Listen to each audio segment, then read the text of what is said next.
Make a start. Good morning, everybody, and welcome back after your break. My name is Andy Dognan, and I'm one of the vice presidents for PPMA, and I'm also the chief HR officer at Leeds City Council. And I'm going to be introducing our second session of today at the virtual conference. And I'm really delighted to welcome Sarina Mann, who is going to lead today's second session. Sarina is the creator of Breakthrough Public Speaking, which enables business leaders to speak with confidence on camera. And today, Sarina is going to talk to you for about 35 minutes about authentic confidence at work. And what we'll do once Sarina's finished her 35 minutes, there will be about 10 minutes for questions that you may have of her. So please either put your questions as Sarina is talking in the chat function, or equally do feel free to leave them at the end. So we will have that time at the end of the 45 minutes. So that's enough from me. So a warm welcome to Sarina, and over to you. Thank you very much, Andy. It's a real delight to be here today.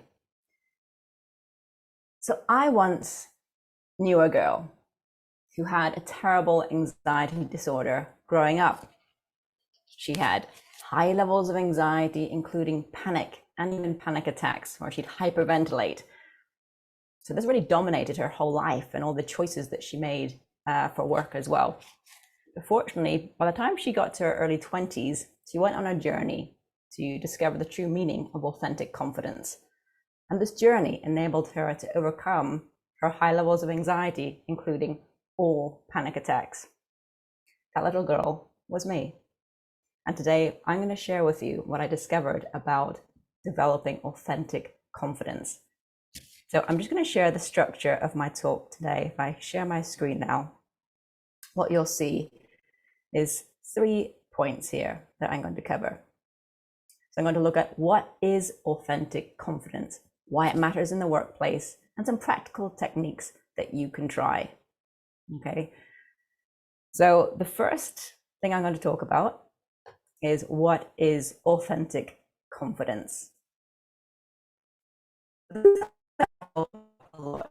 As part of my training, as Andy mentioned, I'm a presentation coach and I help business leaders speak with confidence on camera.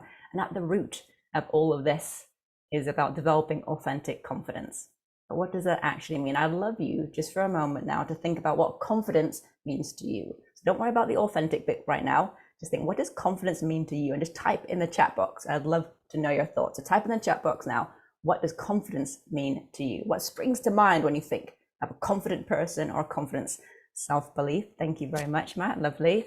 What else? Bravery. Oh, I love that. Yep. Thank you, Dawn. Feeling you know what you're talking about and saying it as if you do. Knowledge, assurance, being true to yourself. Well, some fantastic ideas. Thank you. Something that comes naturally. Okay. You're able to articulate, authoritative speaking. Excellent. Okay. I love those so far. So I'd like you to keep those in mind as we go along. Ability to say what you think. Yes. So part of that is a skill, isn't it? Confidence isn't just about a state of mind. It's about a skill that you have too, whatever it is you're doing, feeling really happy when presenting. Oh, yes, that's always a good one too. Okay, thank you so much for sharing. So I'm going to start, before I talk about authentic confidence, I'm just going to share a little story. It's the first graduate job that I had after leaving university was as a research assistant at the University of Bournemouth. So I worked for a professor, and she headed up a group called the Global Perspectives Group. And her aim was to educate universities across the board, no matter what subject they were studying. She wanted to educate them in global issues like global poverty, fair trade, diversity, sustainability, these kinds of topics.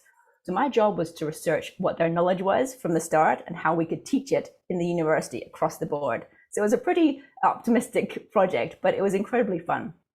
But one of the things I had to do was present my research findings. Now, the professor I was working for asked me, are you okay with presentation skills? Yeah, doing presentations, do you feel nervous? And I said, no, I'm fine.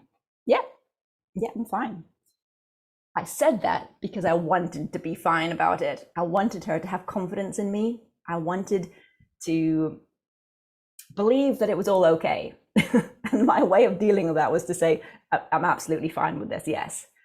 Now, on the day of the presentation, I got some fantastic feedback. I was dressed in my smartest suit and heels, and the professor I was working for, Professor Chris Shield, and the team said, you did a fantastic job, really great presentation there. And I didn't feel good about that, because to me, that was an utter disaster. Why? Because minutes before the conference started, I was hiding in the toilet crying. During the presentation, I felt uncomfortably nervous. And after the presentation, I felt traumatized. Does anyone relate to that? So this is actually a very common experience. You're either going to avoid presentations completely or just feel totally traumatized when you do it. Now, some of my examples are specifically related to presentation skills because that's my niche area. This in reality can be applied to so much. So we don't actually deal with our fears or what makes us feel uncomfortable. We just feel we just need to do it. And we don't communicate in an authentic way. So we're not actually getting the support that we need.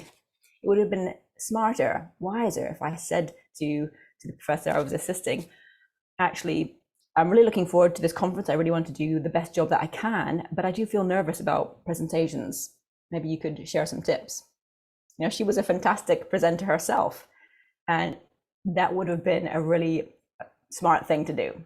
But instead, I just felt, no, I just wanted to be this person who was confident. And externally, that looked like the case. So externally, things didn't look that bad. That wasn't the point. So my approach now is about supporting your mental health in your journey to confidence. And that's when we explore authentic confidence. So some of you said, for instance, your ability to speak up, being authoritative. These are all parts of confidence. This is all what everything, all these ideas make up confidence. But we're going to go deeper today and explore what it means to have authentic confidence.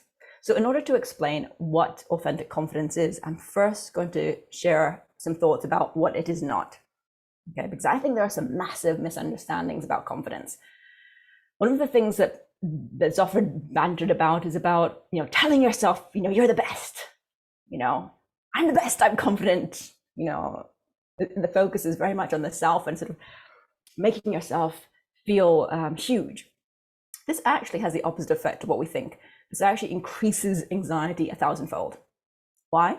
Because what's happening is, let's say you're nervous about something, whether that's an awkward conversation at work or a presentation within a team or a presentation to a larger group, some nerves going on there. And part of you is thinking, I'm really nervous about this. I feel anxious about this conversation I have to have. I feel worried about the presentation I'm going to give. And then you just slam on top of that, you're the best, you're confident. Wait a minute, but there's some tension. There's like inner conflict. There's an inner war going on. Would you say that's true? In that moment, there's an inner conflict going on, which then raises the anxiety. Okay, so I've worked with some people who do experience panic attacks and wanted some help with regard to presentations. Yes, denial, that's right. So what I teach people and what I practice myself is accepting, owning, taking responsibility, opening your heart to whatever feelings arise within your mind. Okay, so let's say you were going to give a presentation, you started to panic, then the normal reaction would be go, no, not now, no, oh my gosh. And you actually build up your fear and you're more likely to have a panic attack. Okay, so I'm just using that example, but it can be applied to so many different things. Whatever emotion arises, you're more likely to have it if you focus on it, or if you push it away or say no. Instead, just say a big yes. Right now, I've got feelings of irritation arising in my mind. Right now, I've got feelings of anxiety arising in my mind. Right now, oh gosh, there's some panic arising. Okay, let's work with that. It's perfectly understandable that you feel nervous today. You've just started a new job. It's perfectly understandable that you're worried about this conversation. You had a bad experience in the last one. And then you work with yourself in that way. So it's rooted in honesty with yourself. Does that make sense? It's rooted with an honest acknowledgement of actually how you feel. So you're not just slamming on some positive thinking onto a mind that feels awful and nervous. So you're working with yourself. Okay, so acceptance, absolutely, you accept how you feel. And that's how we start to grow our authentic confidence. So another myth out there is about as soon as you start to tell yourself, I'm the best, I'm confident, I can do it, and ignore, deny, repress all those other feelings, then there's also an focus on the self. Okay, so in the realms of public speaking, this is actually the best way to overcome the fear of public speaking. It's just to take the attention off of yourself and onto your message and your audience, because that's what it's about. You're there, sure, you're speaking, but it's not only about you, it's actually about your message and your audience.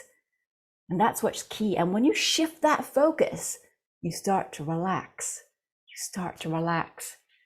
It's an extraordinary effect. Try this out next time you feel a bit nervous about something. Focus on the task at hand, focus on who you're communicating to, focus on the message and not on yourself. And you'll notice those anxiety levels just start to reduce.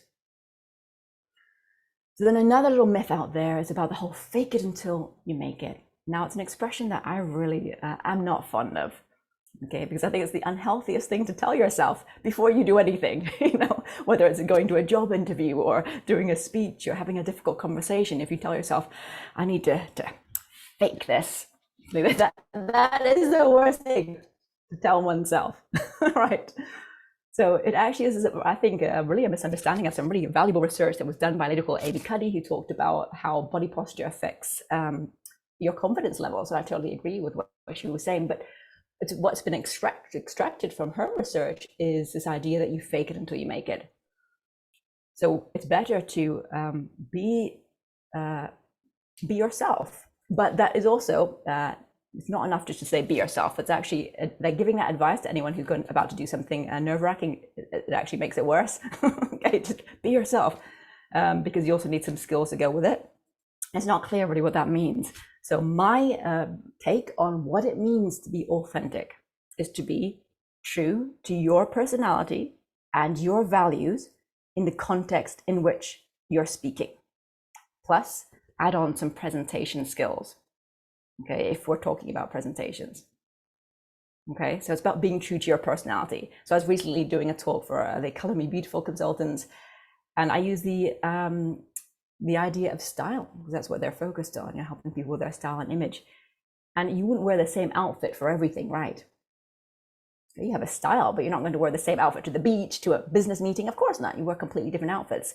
So we're not the same person in every setting. So just being yourself doesn't actually make sense, and it can be quite confusing for people. Okay, it's actually being true to your personality, appropriate to the context. And so what context are you in? So sometimes we have to be more professional at work, but it doesn't mean we're not being ourselves. We're being true to our values and our personality. And that's when we tune in to our authenticity. So if I just share my screen briefly, what I'm going to do is just summarize those 3 points. Okay. Just there. So I've talked about what authentic confidence isn't, which is telling yourself you're the best, focusing on yourself exclusively, or faking it until you make it. Okay, these kinds of things. So now let's have a look at what it actually means to have authentic confidence. So actually how to develop it. Okay, it's all very well saying this is what it is, but how do you do that? So this is where I link authentic confidence with inner peace. Now, I've dedicated a lot of my life to exploring and cultivating this mind of inner peace. So 16 years ago, I ordained as a Buddhist nun, and I've been meditating for over 20 years, and I decided to go on a journey to discover what inner peace actually means.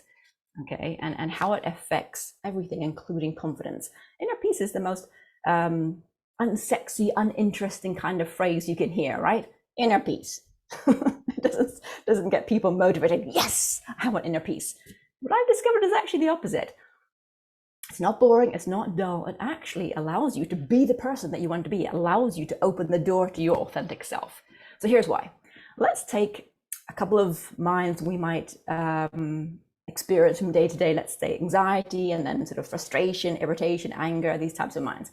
So when you have anxiety, what happens is, in order to cope with that anxiety, you need some kind of coping mechanism. Would you say that's true? You've got anxiety, so you need to find a coping mechanism to deal with your day. So that could be avoidance. Okay, you feel anxious about something, so you're going to avoid something. It could be aggression. Some people, when they get fearful or anxious, they fight back, they're defensive, they're aggressive. Others go into sort of nicey, people pleasing. It's a range of different things that we can adopt. But in that moment, it's safe to say that we're not being ourselves. Would you say that's true? In that moment, we have disconnected from who we truly are, because we're not that person. And at the end of the day of maybe being defensive or people pleasing, you just feel exhausted, because that's not who you truly are. You've disconnected from yourself. When you're disconnected from yourself, you can't connect with others, because you haven't got a connection with yourself. So it's connecting with yourself first. Okay, or likewise with irritation. You know, we've all said words out of anger that we didn't mean, right? That we hope our close friends and family will give us the benefit of the doubt and realize, well, we didn't mean that. We were just angry at the time, irritated, stressed, overwhelmed. It's not who I truly am. And those who love us, they give us the benefit of the doubt. It's not who I truly am. So who are we truly? It's when we don't have those particular negative states of mind. Okay, it doesn't mean we're denying them or repressing them, we're accepting them, but we're not following them. We're cultivating instead a mind of inner peace. There are many ways that we can do that. I use meditation, but there are many different ways that we can do that. Maybe a walk in nature, yoga, many ways we can cultivate inner peace. It means a peaceful feeling within and the absence of strong negative emotions. Okay, so this is why inner peace for me, and I love the fact that it's International Peace Day, because I've committed so much of my life to peace, and I feel it's so important that when we feel peaceful, we can truly connect with who we are. When we connect with who we are, that's when we start to connect with others.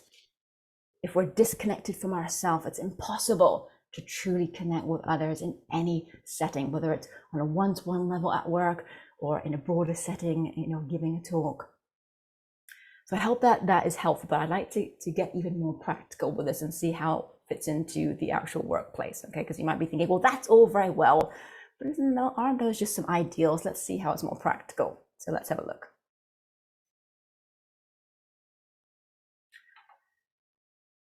So now let's take a look at why it matters in the workplace and how we can actually apply this. So what I'd like to say first is that when you have a mind that's not overwhelmed, anxious, irritable, these kinds of states of mind, your mind is fairly peaceful, then other natural states of mind arise, such as empathy, patience. When we have these states of mind, we're a better listener, okay? We listen better. We can listen with empathy and understanding. Okay, so now there is so much on this topic at the moment. I could talk about this forever, but I won't. Just very briefly go into it. So first, I'm just going to share a quote. So most people do not listen with the intent to understand. They listen with the intent to reply. So that's a very famous quote. And we can take a moment to reflect on this. You know, is that me? You know, I think we can all do this to some extent. So how well do we actually listen, and what difference would that make in the workplace? What about empathy? Empathy has no script. There's no right way or wrong way to do it. It's simply listening, holding space, withholding judgment, emotionally connecting, and communicating that incredibly healing message of you're not alone. And that's from Brené Brown, who's done a lot of work in this area. Because sometimes it's not clear what exactly is empathy. Okay, we're just allowing someone to know we understand, you know, that we've heard them. So next, without empathy, it is not possible to get the best from your team. So for this reason, it is key to everything. Satya Nadella, from CEO of Microsoft. So I thought that was quite interesting. So listening with understanding and empathy. We can do this because we're in touch with our authentic self. Okay, because we have a sense of inner peace. So naturally, we're more empathetic. Naturally, we listen more. And what extraordinary benefits come from listening. Okay, I think we know in our own experience, you know from your experience, that when you really listen to someone, you understand them better. When you understand them better, then communication is open between you. And I have a belief that if you really listen well, then you won't react, you'll respond to any given situation. Okay, even situations that are very, very difficult. You know, I have a personal story that I know it's a slightly extreme example, but I love this story because it shows that by connecting with someone's humanness, you can avert even the most difficult situations. So my parents over 40 years ago lived in Hong Kong. My mother is ethnically Indonesian. So she went into an elevator one day, they're now doing some shopping, and a man followed her into the lift. And in that lift, her worst nightmare happened. He pulled out a knife and said, "Give me all your money." Okay. So as he was saying this, she was listening to what he was saying, and she responded rather than react. And she said, "I recognize your accent. Are you from Indonesia?" At which point he burst into tears. He said, "Yes, I'm so far from home. I have no money. Please, can you help me?" And she then proceeded to tell him that he was a very naughty boy for doing the things that he was doing, and gave him some money and took him out for lunch. Now, I know in the workplace, we're not dealing with people pulling knives out on us, but I thought that was a fantastic example of how when you listen, you can respond wisely and connect with someone's goodness, connect with their human side. She could have reacted to the bad side that he was showing in that moment with the knife, like, "Oh my goodness, okay, just go away," or whatever. But she connected with his human side because she was also connected with her own human side. Fellow Indonesian, she connected with that. So then the next thing we can think about in terms of how we can apply this in the workplace is that when we're being our true authentic selves, then we're not focused on this myth that I talked about at the beginning, which is, saying I'm the best, I'm confident, with this exclusive focus on self, because we're actually focused on the task at hand. I think we all know that when we're working in a team, for instance, it's really difficult if one team member is focused really on themselves, whether it's due to insecurity or any other reason. If there's excessive focus on the self, that's really hard to work with. It's also really hard to give and receive feedback with that. Yeah, would you all agree with that? Yeah, if you want to give or receive feedback, then if someone's really focused on themselves rather than the task at hand, that's awkward and difficult. Yet feedback is brilliant. We all need it. We need to be able to give feedback really well and receive it too, so everyone can progress, and so that the doors of communication are open. So when we're authentic selves, we're actually not so focused on ourselves. What does this mean for me? How will I look with this? What about my reputation? We're actually thinking about, how can I communicate this to the audience? How can I accomplish this task? Okay. And of course, this makes a massive difference to how we communicate with others in the workplace. The last and most important area is actually that when we are our authentic selves, then we of course are speaking with authenticity. And how often would this make a huge difference? Sometimes when we're at work, or especially in the realm of public speaking and presentations, we think we have to be this other person, this sort of presenter. I see this a lot on video, where people want to speak on camera for videos, and they sort of become a robot, this sort of professional robot. "Hi, I'm Sarina. I'm here to talk to you today about..." It's like, no, we don't need a special voice. We don't need to be a robot, because people actually want to see you and your authentic self. It doesn't mean you're not being professional. When you look at a professional speaker, they're not speaking like that. They're speaking like themselves. They're being natural. And if we're having a conversation with someone at work, if we're completely closed off to ourselves, our experiences, our emotions, then that's really hard to connect with someone else. And just think about when we are connecting and communicating with authenticity, how that creates a positive work culture for everyone. Yeah. My wife thinks my authentic self is a robot. Thank you for sharing that. It's interesting. I had one client who actually speaks in monotone, and she said, "Can you help me to I need to be, more charismatic and so on for my work." She's got a job in the police force, and she gives lots of presentations. "Can you help me to speak like you? I need to speak with more passion and more charisma." I said, "No, because you speak in monotone. That is your normal voice." And now she is a phenomenal speaker because she's embraced who she really is. She speaks in monotone. She's got a real deadpan sense of humor, and she's utterly hilarious. And she's done fantastic in the police force and delivered some fantastic, passionate and also humorous presentations because she's speaking with her. Okay, so normally I wouldn't suggest speaking in monotone, but that is how she always speaks.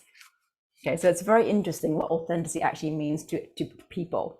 There's no right or wrong way, but it is about being true to who you are, how you speak, what is true to your personality. And then think about when you're being authentic, then that's contagious. That creates a positive work environment. Over the years, I've been involved in two main charities, a meditation center, and also the Toastmasters International, which is an organization that helps people with their leadership, public speaking skills. And in both these organizations, I've noticed that they really focus on a positive work culture, where it's just the norm to speak positively about people or give feedback in a really positive way that makes people feel great, even if they've said there are areas that you need to improve on.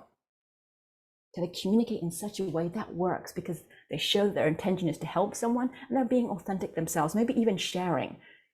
Like certainly in the realm of public speaking, people share that they've been scared of public speaking themselves. It would be totally inauthentic to just say, no, I was just born confident, always been confident, and I don't know what your problem is. That would be so unhelpful in any context, right?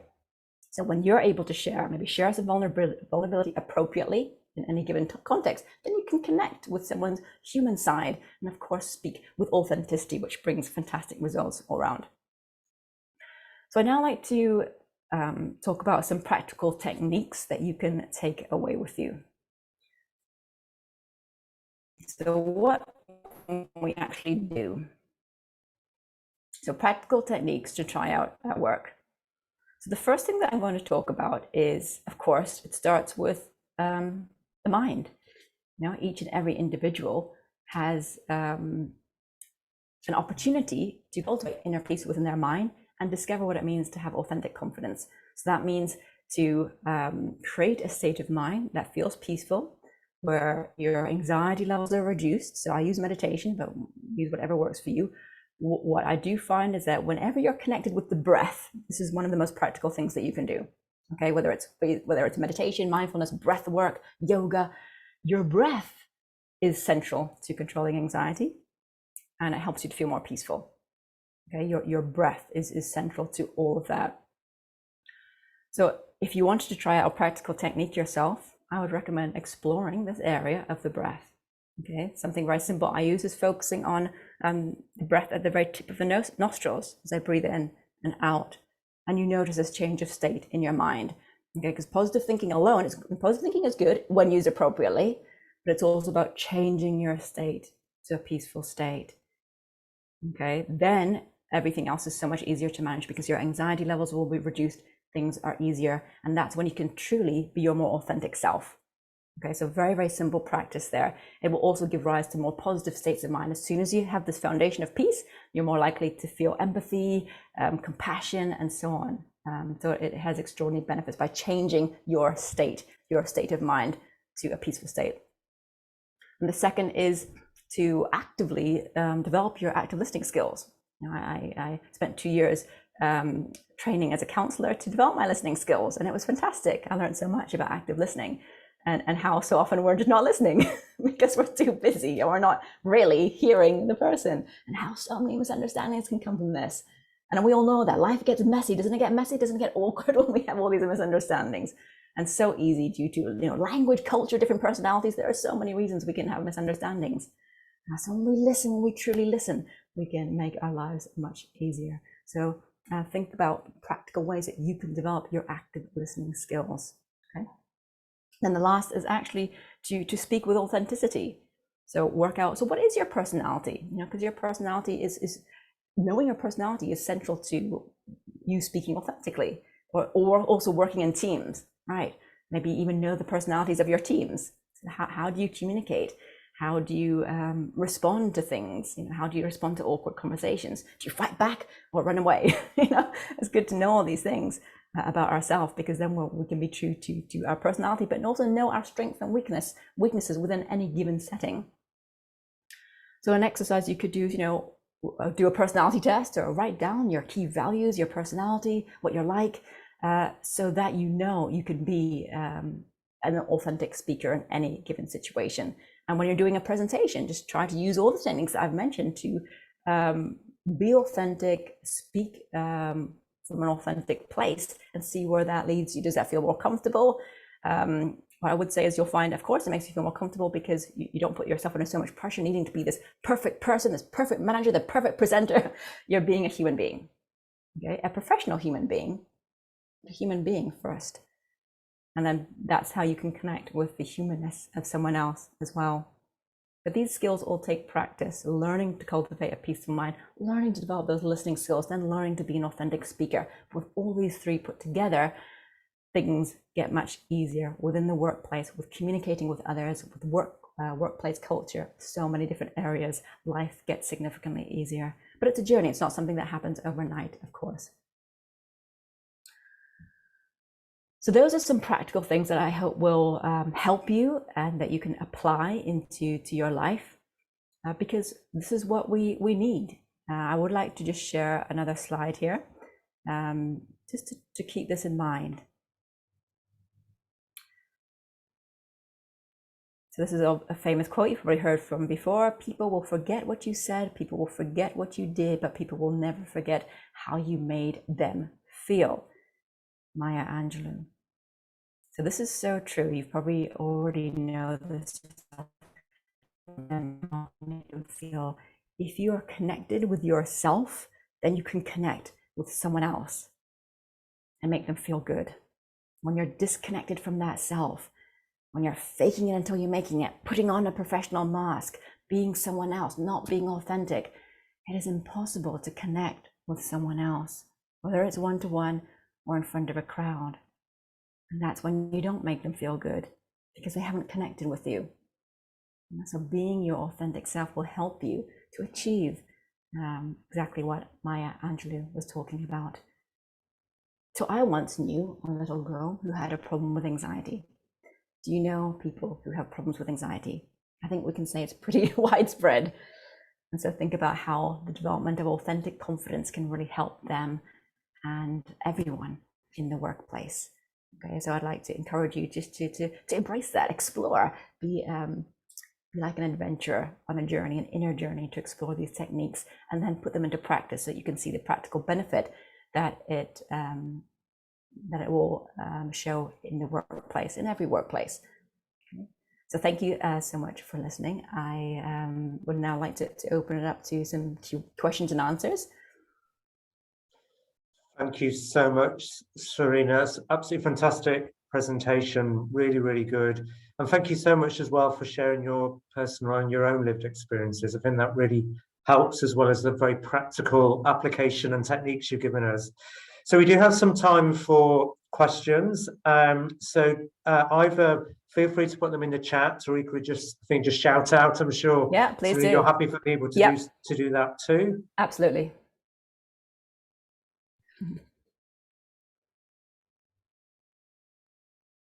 Okay, while people are thinking, can I ask you a question actually? Because please do, whilst you're thinking, one of the things that people I think get really anxious about when presenting is also that fear that they'll just lose their way midway. Yep. Their mind goes blank, and that always seems to be one of the people's sort of horror stories. So I just wonder whether that's what your own experience of that are, or when there's any really good top techniques to help people if they do are faced with that nightmare scenario where things go well and suddenly they just lose their train of thought. Thank you so much for asking. Yeah, it's a great question. And this is one of the biggest fears that can arise for people. One of the things that I often teach is you need to be really aware of what it is you're frightened of first before you speak. It could be frightened of not knowing how to engage an audience, and then the solution will be develop your presentation skills, for instance, or it could be fearing the symptoms of fear. Going blank would mean that you're really fearing the symptoms of fear, not necessarily the actual presentation. You're fearing going blank. Okay, so that's first thing to establish. And there are so many things that can help here. But I mean, I've gone blank in presentations before, and I've seen many other people who go blank. It does happen sometimes, especially if you're talking for quite a while, and we know we all have things going on. So what you need to realize is that you can still say something, unless you're doing like a 45-second pitch, right? There's scope always to say something, maybe to put in a story or to say another point, even if you've lost track. Okay, it is not noticeable by your audience. We think that our audience can see everything, but they really often don't notice. You could also just have a pause. Okay, just have a pause. So you could talk about something else a little bit until you remember, and you will remember at some point. The main thing is to keep calm. The worst reactions, I said at the beginning, is if you start to panic and you go, oh no, oh no, oh no, I'm panicking. That will obviously increase the panic. So it's about reducing the panic and going, okay, I've just forgotten, just gone blank. So you just sort of keep talking and then you go back to it. And another scenario to think about is, you know, what was I saying just then? Was anyone listening just then? Okay, be a bit playful with your audience. If you have gone blank, is there anything really wrong with saying, I've just gone blank? Was anyone listening? You know, that would not be the end of the world. In fact, you'd really be quite endearing in that moment because you've just shown your human side. Is it really, you know, the worst thing in the world? It really isn't, and it's okay. It's okay. So there's so many different ways you can work around that. But worst case scenario, I don't think there's anything wrong with just saying, I've had a moment where I've gone blank. You know, let me just check my notes or whatever. And it is honestly very endearing. I've seen even advanced speakers, really advanced speakers, do that, and the audience just thinks, "Wow, you're so confident that you could just say that." Right? Because we don't have to just sort of stand there and panic. We could just be honest about what just happened. It is really not the end of the world. No one would think anything of that. So worst case scenario, I think you could even say that. But if you don't want to do that, yeah, you could pause. Yeah, you could also have your notes or speak a little bit until you remember. Great, thank you so much, Sarina. Gordon, you had an observation question? Yeah, I'm never sure whether my points are observations or questions, so we'll give it a go. I said in the chat at the beginning when you were asking about kind of definitions or words associated, I think I put something that comes naturally, and I think I'll row back on that because it's been really interesting listening, but I guess it does come naturally to some fortunate people. Maybe not all the time, but most of the time. But I guess the aim is, when thinking about all the things that you've talked about, Sarina, that ultimately comes much more naturally to all of us, and that's the kind of aim. But I guess the percentage is fairly small of people who can just tip up and you know, have this sort of authentic confidence. Oh yes. In fact, I've never met anyone like that. In fact, I mean, it's a very interesting question. I think we really misunderstand confidence. You know, the people who generally come to me are actually confident speakers already. I mean, and that's quite surprising. So I work with a lot of confident people already, but they're not confident about speaking. And we could be confident about one area in our life, but not in another. Or I also know people who are confident to speak in front of 2,000 people in person, but cannot do video. It just makes them feel too vulnerable. And the opposite, I also know that. So we're all different, and I just don't know anyone who's just sort of naturally confident. I have a whole network of, you know, speakers, professional speakers, TED speakers, and not one of them has just said, "Oh yeah, I was just naturally a confident speaker." They all say they were all really nervous. Even the really confident people, even the extroverts, even the people who had no problems with anxiety, say they were nervous about public speaking. And I think it's just good to acknowledge that yes, we all have different levels of anxiety, of course. Overall, some people are more confident.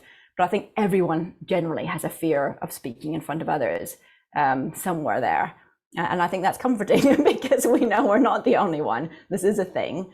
And that therefore it's a skill that you develop in terms of this public speaking anyway. It's a skill that you develop.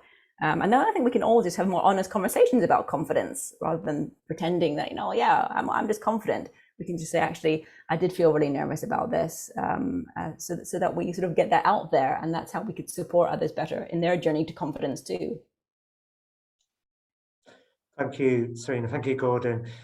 A few other interesting questions come through the chat, Sarina. Just a quick one that's just popped up now, which is a really interesting point about the difference between presenting in front of real people versus, as we are now, online. And I guess any sort of tips there about how you need to adapt approach, you know, to deal with that sort of different environment, I guess, different context. Yep, excellent question. So it's about knowing that different fears will arise in different speaking environments. Okay, so when you're speaking to an in-person crowd, I was doing that last night, and so different fears arise, right? Online, completely other fears will arise, and that's natural. But this can really throw people. Okay, and also depends on your personality. This isn't a fact. It just happens to be that in my own experience, the people I work with, the people who are more extroverted tend to feel more anxious on video, less anxious in in-person crowds. Okay, and that the introverts amongst us seem to really shine in the Zoom space, but really struggle with delivering in person. Now that seems to be a tendency that I've discovered a lot. So we all have our areas of comfort and discomfort, but it's working through that. So like the people that I know who are confident for in-person audiences, what is it? Be specific. What is it that frightens you about being on camera? And it can be, and they will be different. For instance, well, I'm in charge of the tech for one, and that's scary. I'm being recorded. I can't see my audience. I'm looking into a camera. I'm not getting any feedback. This is scary. And then acknowledge that so that you can apply the correct solutions. And there are solutions to every type of fear, but it's about being clear about what the fear is. Okay. There's some comfort to be had in in-person audiences because you know who's in the room. Yeah. So it's completely natural. And people often don't think about this, but it's so natural to be more fearful if something's recorded. Because you don't know who's going to watch it. People can watch your mistakes back. So that it's natural to feel that. So it's about pinpointing what is it that makes you uncomfortable, and then applying the right solutions. The best thing you can do really is, after supporting yourself through your anxieties, it's practice. So practice speaking in front of a camera, doing those presentations online, do a Zoom meeting with yourself, record yourself.